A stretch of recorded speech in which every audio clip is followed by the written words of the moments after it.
안녕하세요. 상근재 후임 변호사입니다. 어제 2024 개인 파산관제의 빅 이슈 방향에 대해서 제가 한 10가지 정도.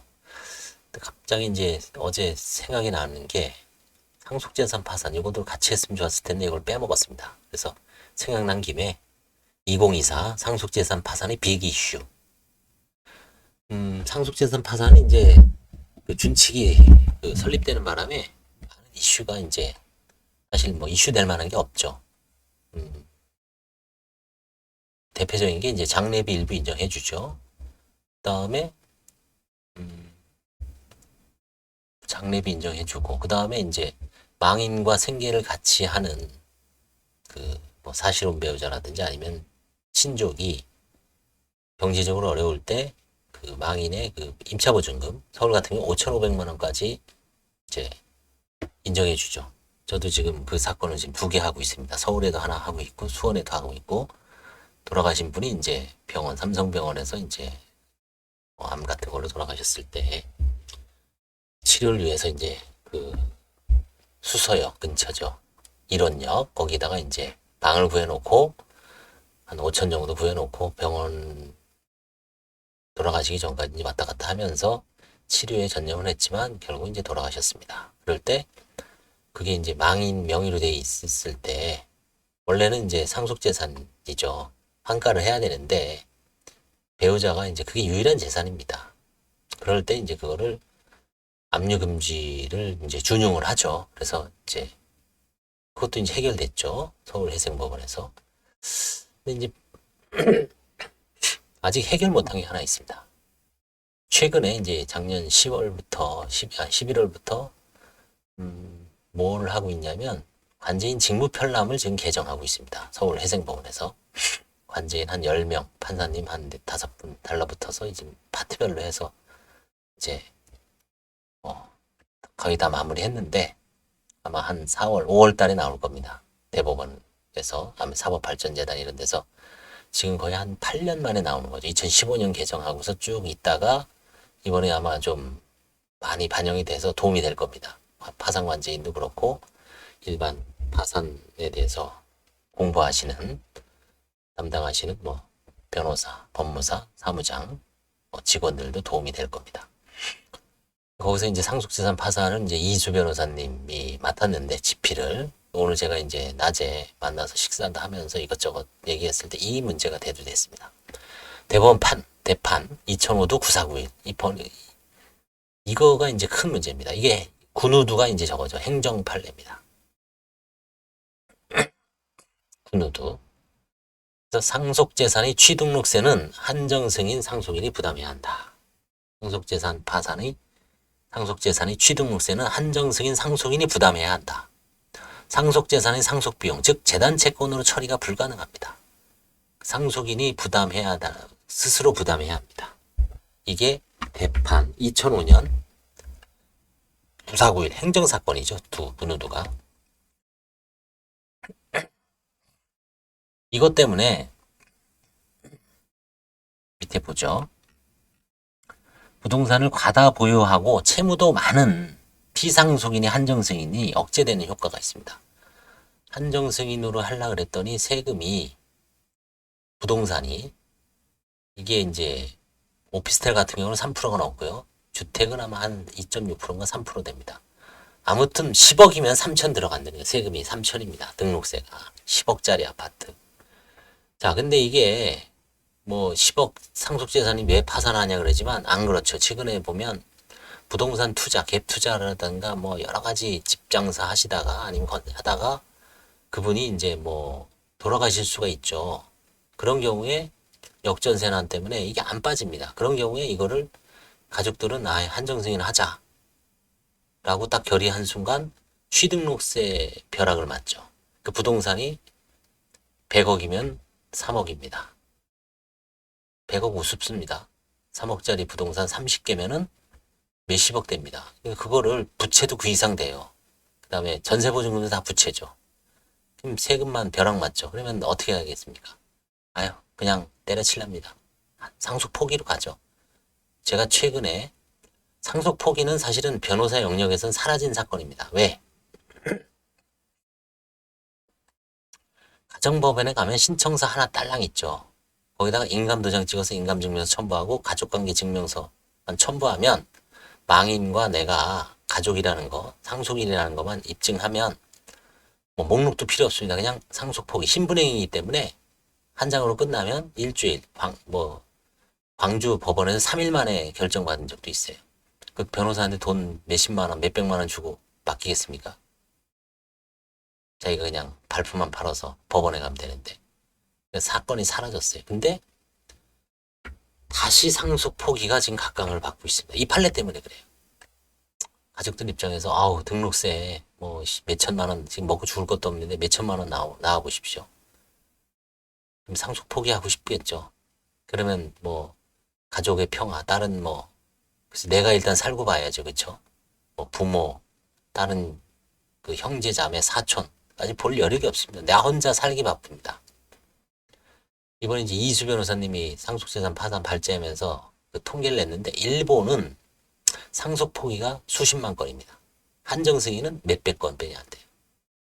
우리나라는 한정 승인하고 상속 포기가 똑같아요. 2만 건, 2만 몇 건. 왜 그럴까요? 우리나라는 지금 이제 가족의 평화를 위해서 뒤로 내려가는 걸 방지하기 위해서 어떻습니까? 한 분이 한정 승인으로 때려 맞고 나머지는 싹 포기하죠. 가족별로 대표 선수를 정하죠. 누가 하나 독박 쓰죠. 나머지는 싹 상속 포기하고 한 사람이 그냥 깔끔하게 한정 승인합니다. 변호사들도 그렇게 권하죠. 법무사들도 그렇게 권합니다. 그게 부동산을 갖지 않고 채무만 많고 그냥 현금성 자산 몇백, 몇천 있는 사람들은 그게 딱 맞습니다. 근데 부동산 부채가 많은 분들, 자, 부동산 부채가 많다는 건 이제 뭐 제가 지금 순식간에 지금 생각한 건데 뭐냐면 예를 들어 이런 겁니다. 빌라가 갭 투자로 인해서 빌라를 30채를 보유하고 있습니다. 2억입니다. 부동산 가액이. 2, 3은 6, 60억이죠. 자산 가치는. 근데 거기에 전세가 2억 8천이 있습니다. 1억 8천씩 있어요. 그러면 빚도 얼마입니까? 54억이죠. 그럼 플러스가 6억입니다. 이게 부동산이 올라가면 계속 전세금을 올라서 자산도 증가하고 뭐 60억이 80억 되고 보증금도 70억 되고 그러면 10억 차이가 나죠. 그럼 그 돈은 또 뭐 소비를 할 수가 있죠. 저마저 쓰든지 아니면 뭐 교육시키고 뭐 명품 구입하고 부동산이 이제 쭉 올라가는 시절에는 그게 다 세입자들의 돈으로 그렇죠. 이자도 싸겠다 그렇죠. 그렇게 해서 이제 자산 증식도 되고 부채가 늘어나면 자산도 늘어나지만 부채도 늘어나죠. 그게 이제 부동산 투자죠. 갭 투자. 자, 근데 그렇게 하던 순간 이자율이 확 올라가는 바람에 역전세가 나서 60억 부동산이 그게 2억이 아니라 1억 7천, 6천으로 떨어졌습니다. 자, 그러면은 1억 7천으로 떨어졌어요. 그럼 51억이죠. 아까 보증금은 54억이죠. 마이너스 3억입니다. 그런 상황이 지금 비일비재합니다. 이런 경우에 한정 승인 하겠습니까? 자, 그럼 50억에 대해서 취등록세 내야 됩니다. 3% 잡으면 얼마입니까? 3, 55. 1억 5천. 돈이 있습니까? 돈 만약에 뭐 1억 5천 있으면은 해야죠, 당연히. 근데 되게 보면 그런 분들이 자녀들도 자기 재산이 있을지 몰라도 그거 아깝죠. 상속 포기하면 안 내도 되는데. 상속 포기해야죠. 1억 5천. 상속 포기하고 특별 한정 승인하고 결국 누군가 독박 쓰겠지만 일단은 상속 포기가 답이죠. 그거 그냥 한정 승인 한정 승인으로 유도했다가 당신 왜 취등록세 그렇죠? 변호사는 이거를 모르면은 그렇죠? 나중에 소송당할 수도 있죠. 의사나 변호사는 치명적이죠. 이런 거를 아느냐 모르냐에 따라 당사자가 어떤 선택을 하느냐에 따라서 완전히 망하게 할 수도 있고 죽일 수도 있죠. 의사는 사람 생명을 다루고 변호사는 이거 잘못 조언해줬다가 당사자가 쓰지 않아야 될 재산상 손실을 몇억, 몇십억 발생하게 할 수 있습니다. 실제 이게 과거에 저도 어떤 변호사분의 상담을 받고 고민하는 것을 봤습니다. 70억 부동산을 뭐 빚도 한 100억 됐겠죠. 비슷할 겁니다. 그런 당연히 뭐 한정 승인 하십시오. 미국에 있다가 귀국해서 이제 한정 승인하고 하는데 갑자기 국세청에서 2달 만에 당신 한정 승인자지? 70억에 대한 취등록세 내십시오. 1억인가 나왔대요, 세금이. 뻥치죠. 1억? 그거 다 얘기 안 했는데요, 변호사님? 당신 책임져. 소송당할 수도 있습니다, 변호사도. 그렇죠? 같은 변호사, 이건 뭐 죽을 때까지, 의사도 마찬가지지만 죽을 때까지 공부해야 됩니다. 근데 거기다가 뭐 2,000명, 3,000명 뽑는다 그래서 변호사 제대로 하고 의사 제대로 하려면 10년, 12년 걸리죠. 뽑아놓는다고 이게 다 뭐 척척척척 하겠습니까? 그러니까 참 전문직을 막 뭐 개차반 취급하고 수천 명 어느 정도 증언은 저도 어제 얘기했죠. 증언이 불가피하는데 서서히 늘려야 되죠. 이번에도 500명에서 출발해서 1년에 100명씩 늘리면 돼요. 500명, 100, 600, 700, 800, 900, 1000. 그럼 계속 10년 사이에 2000명 됩니다. 근데 그거를 갑자기 2000명 늘리겠다고. 의사들도 그렇죠. 한 명도 늘리게 할 수 없다. 그렇죠? 서로 문제가 많습니다. 제가 보기에는. 500명이든 600명이든 시작을 해서 1년에 100명씩 늘리란 얘기예요. 100명씩.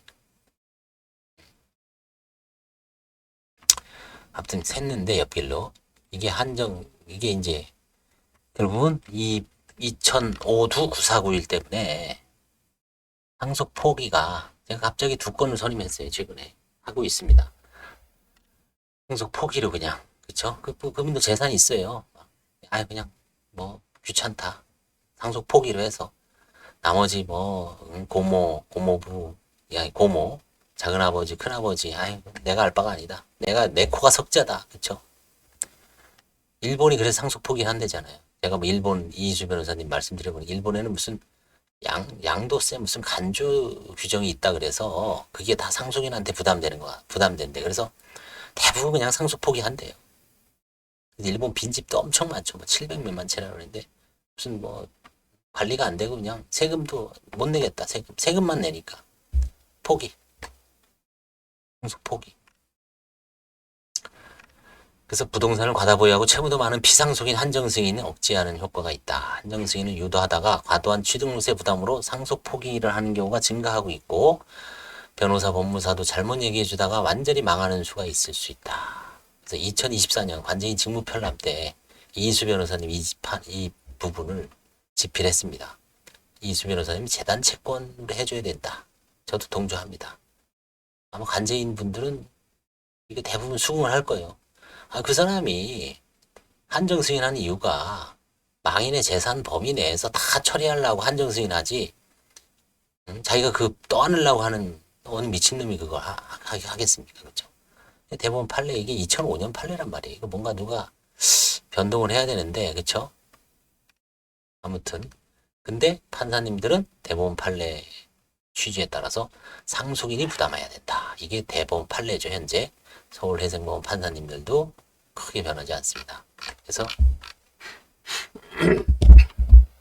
이게 빅 이슈. 이게 일단 빅 이슈고요. 두 번째. 또 빼먹었네. 여기서 하겠습니다. 생각나는 게. 양도소득세 문제입니다. 자, 경매가 끝났습니다. 공매가 끝났습니다. 아니면 파산해서 임의 매각을 했습니다. 자, 파산해서 임의 매각하면은 양도소득세는 면세입니다. 파산은 면세입니다. 근데 경매도 강제 경매도 파산에서도 강제 경매도 이제 관제인이 수개를 하죠. 관제인이 수개를 합니다. 이때도 면세입니다. 자, 근데 임의 경매가 문제입니다. 임의 경매가 이제 진행되고 파산 선고가 돼요. 그렇죠? 그러면 파산 선고 후에 이제 임의 경매가 끝나죠. 임의 경매가 끝나고 이제 배당표를 가져오라 그랬죠. 수불계약서하고. 그래서 이제 나오면 이거를 파산 채권자가 잉여가 있으면 어떻습니까? 잉여가 있으면 파산을 배당을 하죠. 그리고 나서 국가는 임의경매 채무자한테 파산 선고 후에 끝나고 나서 양도소득세를 국세죠, 이거는. 여기다가 또 이제 지방세, 양도소득할 지방세를 부과합니다. 양도소득세 뭐 3억, 지방세는 10%, 3,300만 원, 3억 3천만 원. 면책은 받았어요. 근데 양도소득세 이거 내라고 미치는 거죠, 이거. 이게 다시 제기가 안 돼요, 이게. 이 세금 때문에. 이 양도소득세 문제 때문에. 그래서 이제 이수 변호사님도 논문에 썼죠. 일본은 모든 양도소득세는 면세입니다. 파산과 관련돼서. 임의경매든, 강제경매든, 공매든. 근데 우리나라는 파산 절차에서 임의매각과 강제경매는 파산 관제인이 관여하는 걸로 봐서 이거는 면세입니다. 근데 임의경매는 파산 절차에 의한 매각이 아니에요. 별채권 행사에 의한 매각입니다. 파산 매각이 아닙니다. 관제인은 그 파산 별채권에서 이제 관제인이 기생충처럼 싹 빼다가 배당을 하는 거예요. 주가 별채권이죠. 근저당권, 임의경매는. 파산 관제인은 그냥 남은 거를 기생충의 역할을 하는 겁니다. 그러다 보니까 이건 파산 매각이 아니야. 그래서 양도소득세 파산으로 볼 수 없어. 파산 절차의 매각으로 볼 수 없어. 그러니까 양도소득세 내야 된다. 이게 실무 다수설입니다. 자, 근데 여기에 지금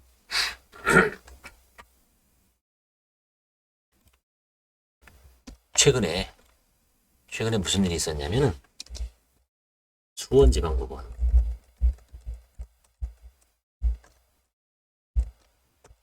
임땡땡 변호사님 사건입니다. 제가 아는 후배입니다. 이 변호사님 사건에서 채무자가 하도 뭐 들어보니까 하여튼 대단한 사람입니다. 그래서 뭐 회생도 하다가 파산 대법원까지 가서 못하겠다고 하다가 하여튼 난리 부르스를 치는 채무자예요. 되게. 여기서 양도소득세를 재단채권으로 변제를 해줬습니다. 재단채권으로 해줬습니다. 그리고 나서 이제 채무자는 지금 그건 재단채권이 아니다. 재단채권으로 볼 수 없다. 그냥 원래 채무자가 부담하는 세금이다. 해갖고 재단채권이 아니다라는 재단채권 국세 취소 소송을 냈습니다. 반환 소송을 했죠. 재단채권이 아니기 때문에 그거는 파산 채무자인 자기한테 반환해야 된다는 소송을 냈습니다. 속된 말로 나쁜 놈이죠. 반란 까진 놈이죠. 그래서 이제 어떻게 했냐면은 그 사람이 재단채권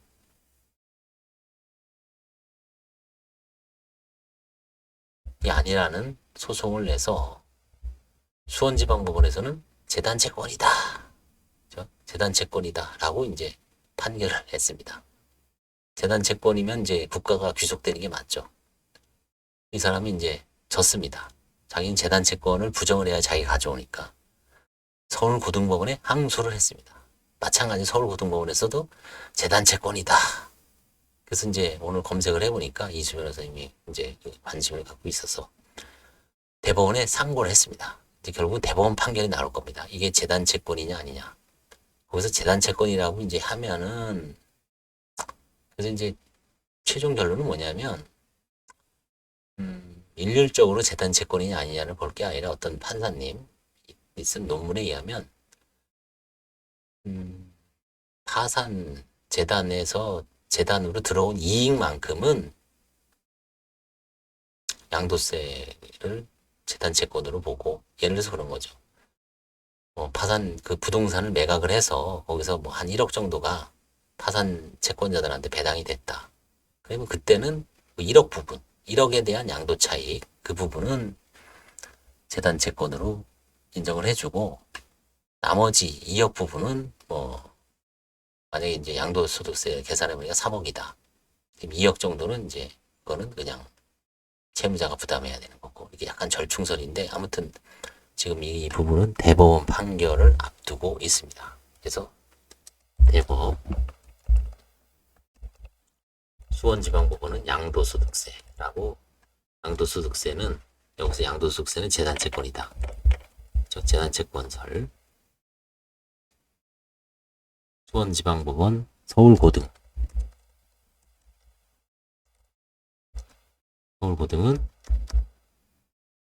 서울고등은 재단채권으로 받고 지금 현재 대법원 대법원 선고를 앞두고 있습니다. 대법원 선고하려면 좀 시간 걸리겠죠. 이것도 이제 이슈라면 이슈죠. 이슈라면 이슈입니다. 이게 상속재산 이거는 이제 상속재산 파산과는 관련이 없네요. 얘기해보니까 그냥 세금과 관련된 겁니다. 그래서 요거는 이제 양도소득세 문제는 관련 문제를 알아두시고 상속재산 파산에서는 상속재산 파산의 비기슈는 또 2005도 9491입니다. 그렇죠?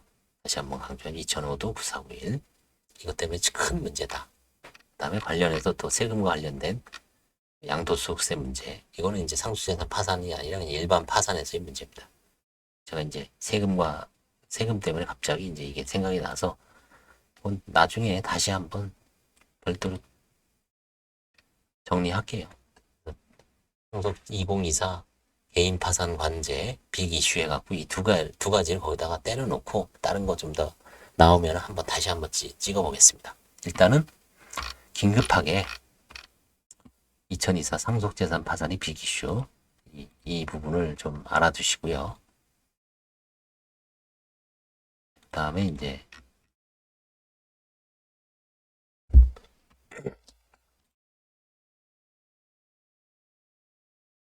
이거는 이제 상속재산이 아니라 2024 뭐라고 할까요?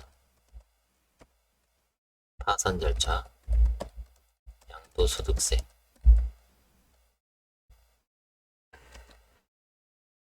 이제 추이가 양도소득세 어떻게 결론 날 것인가 이게 이제 궁금증이 양도소득세 문제 못이 아니라 언젠간 대법원 판례가 나오겠죠. 전화나 비치든 뭐든 이제 나올 겁니다. 이게 이렇게 구분해서 한번 생각을 해봅시다.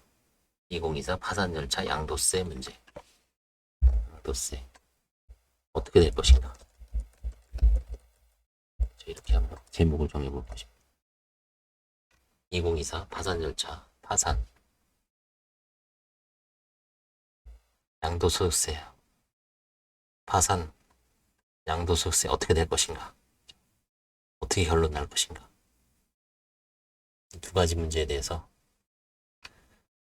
이제 한번 살펴보도록 추이를 한번 지켜보십시오. 감사합니다.